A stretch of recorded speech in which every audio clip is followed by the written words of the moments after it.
And we're going to get to the Obama administration response to all of this in a second. They like to claim that Obama was a world leader and that Trump has abdicated world leadership. Susan Rice, the awful national security advisor for Obama, the lady who used to go on TV and lie routinely about Benghazi, she wrote an op-ed for the New York Times in which she accused Trump of abdicating moral leadership in the world. But that's because the left and the right have two very different pictures of what moral leadership constitutes. Okay, the Obama administration is the kind of administration where when Israel had a guy named Qasem Soleimani, who is the commander of the Quds Force, which is a branch of the Iranian Revolutionary Guard, a terrorist group, Israel had that guy in their crosshairs. They were going to kill him. And President Obama found out about it, and he told the Iranians about it because he was trying to prop up the nuclear deal at the time. Right? That is world leadership according to the left. World leadership according to the right is President Trump saying, listen, the United States has an interest in Iranian freedom. We'd be better off if this terrorist regime were not running that country and we had instead a moderate regime. Yes, a moderate Muslim regime in Iran. That would be much better. That's leadership. Now, why does that gap exist? Why is it that people on the left believe that Obama was a great world leader and people on the right believe that Trump is actually exhibiting leadership here? First of all, I'd like to point out that what Trump is doing here is very different than what Trump did on the campaign trail. On the campaign trail, Trump was a quasi-isolationist. America first seemed like a slogan that was more from Pat Buchanan than it was from Ronald Reagan. It seemed more like a Charles Lindbergh slogan than a George W. Bush slogan. In practice, it turns out that President Trump has acted a lot more like Ronald Reagan than he has like Woodrow Wilson, or rather than he has like a Pat Buchanan or Charles Lindbergh figure. That has been, I think, a very positive move. But the big difference between Obama and Trump on this stuff is how they view universal values like freedom and liberty. So for Obama, the way that he defined liberty and freedom is he looked to the Europeans, right? He called it leading from behind. He basically said, you know, there are morally relativistic values. There's no universal value of liberty. There's no universal value of freedom, really. It's just what majority decides upon. And if the entire European body says that freedom in Iran is allowing the regime to continue to maintain control, then we will allow them to do so because that's freedom. That's liberty. So we'll follow the majority. The majority will tell us what freedom and liberty are. That was his version of leadership. Leadership is bowing to the majority. Trump's version of leadership is saying, listen, I think that there's a value called freedom. I think there's a value called liberty. And I think that America is a promulgator of those forces in the world. I think that America makes the world a better place. And I think that so long as we can pursue policies that make America stronger, that benefit America first, but America should be benefited because it is good and because it is great and because it is true to those universal values that are not decided by majority vote in the halls of power in Europe, then we should stand by the Iranian people. And that's the difference. And it's a major difference. And it's much more akin to George Washington than anything that Obama said. Now, if you look at what George Washington said about foreign policy, he said that we shouldn't get caught up in entangling alliances. What he meant by that was he said, the big danger to the United States, because we will be a world power. This is what he said in his farewell address. The big danger to us will be entangling alliances. Did he mean that we can't have alliances at all? No, what he meant was that America has to follow her own star. That American values are not necessarily going to be the values of Europe. And we can't sign permanent agreements with nations on the basis of values that can change over time. And we can't see ourselves seduced away from universal values that are worthwhile. We can't be seduced away from those values simply because the Europeans would like us to be. I think that is what Trump is saying here. And I think Trump is doing the right thing here, pretty clearly.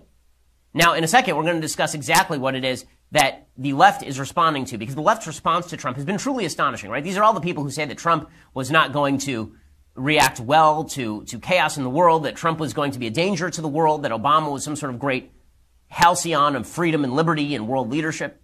But the response from the Obama administration figures, from the media too, has just been astonishingly garbage. I mean, really, really quite terrible. So here is what Samantha Power tweeted. So Samantha Power tweeted this out. She's the former UN ambassador under President Obama. She tweeted out, Sarah Huckabee Sanders, the press secretary for Trump, had tweeted out, the days of America looking the other way from the Iranian regime's oppression are over. America stands with the Iranian people. Great. Samantha Power, who wrote a book on genocide and then presided over part of the administration that actively sought to allow Bashar Assad to participate in genocide.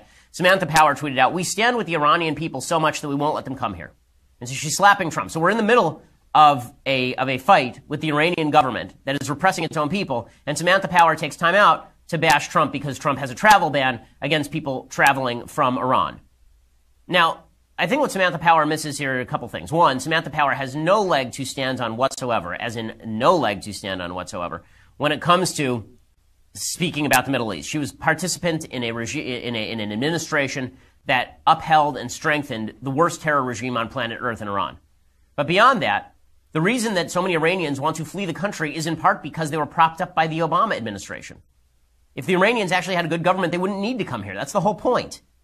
This idea that we have to let all of the Iranians in, not vetted. The media continued to insist that there's nothing going on with the Susan Rice scandal. So yesterday, because I was stuck at the airport all day, we couldn't actually do the show yesterday. But I do want to talk about the Susan Rice scandal and why it's important. So here is the reason that the Susan Rice scandal is important. It's important for three reasons. So to back up, what we found out over the weekend and a little bit on Monday was that basically Susan Rice, who was the national security advisor under President Obama, had been requesting what they call unmasked intelligence reports, unmasked raw intelligence from the intelligence community. In other words, there was a paragraph that would come in, and it would say, Russian Ambassador Sergei Kislyak was talking to U.S. Person 1 and said blah, blah, blah, blah, blah, blah. And so she would say, okay, who is U.S. Person 1? I want to know the name of that person. Well, if there was no illegal, nefarious activity at play, then it really shouldn't matter who U.S. Person 1 was, but she was specifically asking for any time there was a Trump administration official, a Trump campaign official rather, and then after his election, a Trump transition official, she was asking that all those people be unmasked. Apparently she had a database, an Excel spreadsheet, in which she was keeping all the information about the various members of the Trump transition team and Trump campaign who had talked to foreign actors, even though there was no accusation, no evidence of wrongdoing, which is targeting. It is targeting. Now, it's not wiretapping because, again, this is all the stuff that the intelligence community was picking up in incidental collection. So I want to be very careful about how we discuss this so that we are factual.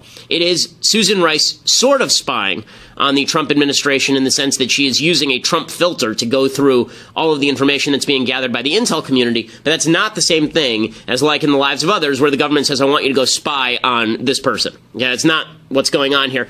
At no point did Susan Rice say, I want the intelligence community to go and tap Trump's phone, for example. She said, if Trump's name comes up in the communications, unmask him. Now, the reason that's a problem, it's legal to do that. The reason it's a problem, it's an abuse of power. If you're just keeping tabs on your political opponent so you know their next move, or you're just keeping tabs on your political opponent so that you can presumably leak it out to the press, which is what happened with Mike Flynn, the national security advisor who followed Susan Rice. If that's your purpose, then that is nefarious. It may not be illegal. The leaks are illegal. The unmasking may not be illegal. But if you unmask and then tons of people have access to all this information and then it leaks, that's at least partially your fault. So it is clear at this point that the Obama administration did target the Trump team. They didn't target them with specific wiretaps, but they did target them in reviewing the information. They were looking at it through the lens of what are the Trump people saying and can we use that in any way?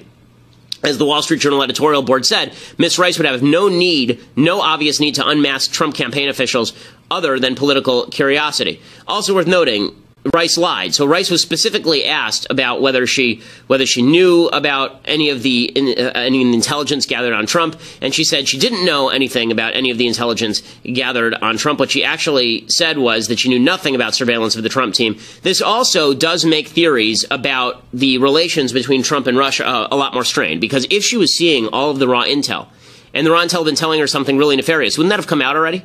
Wouldn't we know about that already? Wouldn't she be out there on the Sunday show saying, listen, we know a lot of bad stuff about Trump team, and it's going to come out eventually, which is why we need an investigation? But she's got nothing, and the Obama team has nothing. And so they've got a problem on their hands because basically they were monitoring Trump and they came up with nothing. So Susan Rice was on television yesterday, and she came out and she denied that she unmasked the Trump team. Did you seek the names of people involved to unmask the names of people involved in the Trump transition, the Trump campaign, people surrounding the president-elect? Let me be clear. In order to spy on them, in order to expose them? Absolutely not for any political purposes, to spy, expose, anything. But did you leak the name of Mike Flynn? I leaked nothing to nobody, and never have and never would. But let me explain this. First of all, Andrea, to talk about the contents of a classified report, to talk about the individuals on the foreign side who were the targets of the report itself, or any Americans who may have been collected upon incidentally, is to disclose classified information. I'm not going to do that. The allegation... Stop it right there. The idea that Susan Rice would never disclose classified information. This administration was the leakiest administration until now. I mean, it was a super leaky administration, the Obama administration. They continuously leaked American and Israeli Israeli national security information. They leaked national security information at an increasingly high rate as the years went on in order to push a political agenda.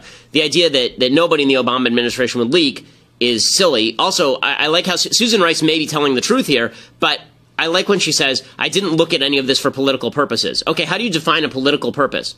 So maybe she didn't leak it. Maybe she's telling the truth. But there's no way that it wasn't for a political purpose. I mean, obviously, if you come up with no evidence and you're just keeping tabs on people who are coming up in the incidental surveillance, and you're just asking for every update on Trump, why would you do that if it didn't have a political purpose? Really unclear. Rand Paul is right. He says that we need to call Susan Rice in. She needs to testify under oath. The facts will come out with Susan Rice, but I think she ought to be under subpoena. She should be asked, did you talk to the president about it? Did President Obama know about this? And he is exactly right. Meanwhile, the media are downplaying this. So here's the question. Why are the media downplaying this? You can see a selection bias on TV, right? So selection bias exists on every network. So CNN is now being sued on diversity grounds, I guess, and they're not covering it. The Fox News is in trouble with Bill O'Reilly because there are all these new allegations about sexual harassment by Bill O'Reilly. They're not covering that. Basically, a lot of the networks don't cover stuff that they don't want to cover if it doesn't help them. So Fox News, of course, is all up on this Susan Rice stuff, but they have not been particularly up on any of the Paul Manafort stuff. Meanwhile, the folks on CNN are over the moon about the Paul Manafort stuff, former Trump campaign manager. They're all over the moon about that, but they have nothing to say whatsoever when it comes to the Susan Rice stuff. Now, two things can be true simultaneously. It can be true that there were a bunch of people related to the Trump campaign who were suspiciously close to Russia. It can also be true, by the way, that there's no proof of collusion. And it can also be true that Susan Rice was inappropriately using the power of government in order to keep tabs on her political opponents. But look how the media treat this. They immediately dismiss the scandal. And then they wonder why people think there's media bias. Here's Don Lemon basically dismissing this out of hand. The Washington Post today calls the latest claims about Susan Rice anatomy of a fake scandal ginned up by right-wing media and Trump. So let us be very clear about this. There is no evidence whatsoever that the Trump team surveilled or was spied on illegally. There is no evidence that backs up the president's original claim. And on this program tonight, we will not insult your intelligence by pretending otherwise, nor will we aid and abet the people who are trying to misinform you, the American people, by creating a diversion. Not going to do it. Diversion from what? It's a news story. Diversion from what? From Trump, Russia? I mean, I understand that CNN has to devote 27 hours out of every 24 to Trump and Russia, at least when they're not covering Malaysian Airliner 360 or whatever that Malaysian airliner was that Don Lemon thought was eaten by a black hole. But this is ridiculous. Chris Cuomo on CNN, the block of wood masquerading as a human anchor. Here's what he had to say. Wants you to believe he is the victim of a crooked scheme. Those are his words. And here are our words. There is no evidence of any wrongdoing. And in fact, if anything, the NSA asking for identities was a reflection of exactly how much traffic there was involving Trump people and foreign players. The White House blasting the press for not reporting on another fake scandal being peddled by right-wing media. That is day 75 of the Trump presidency. Okay, just insane. Okay, so he says that the reason that Susan Rice was keeping tabs is because there was so much traffic. So he turns it back against Trump that it's nefarious, but again, no proof that anything nefarious went on. Again, demonstrating that the media have a particular agenda on all of this, and that agenda is to get Trump. It is not to tell the truth. I'm Ben Shapiro. This is The Ben Shapiro Show.